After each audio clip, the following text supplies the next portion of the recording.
you know that tattoos weren't always considered bad or shameful in African society?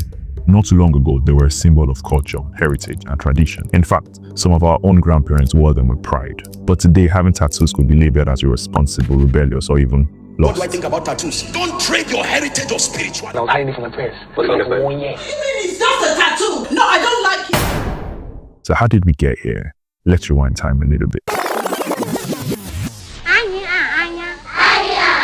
You see, in pre-colonial Africa, tattoos and scarifications weren't just body art. They were cultural identity, pride, and legacy, carved into our own skin in different shapes and sizes. From the Messiah of Kenya to the Nuba of Sudan, the Makonde of Tanzania to the Nuba of Congo, these marks told stories. In Nigeria, the Yorubas wore it with pride. The Igbo bore as a sign of honor, and the Hausa had done their skin with lali. Across the entire continent, these markings spoke of beauty, belonging, healing, protection, identity. But then came colonial powers using Western education and religion as political tools to frame African customs, languages, and spiritual practices as backward or pagan. In short, anything they didn't understand was simply called primitive. Primitive agriculture, die-hard tradition, ignorance, indeed, from the pagan people of the Jos Plateau. Colonialism had a lot of benefits, but in this instance, it left a lasting sad mindset.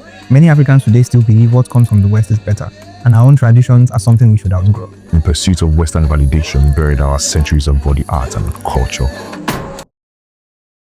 Fast forward to today, pop culture is everywhere, plus African culture, from Afrobeat to fashion, is finally being celebrated.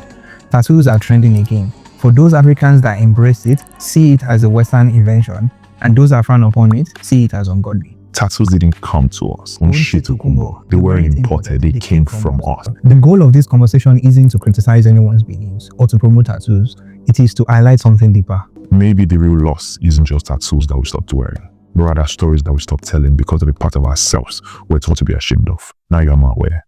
Do the information once you like it.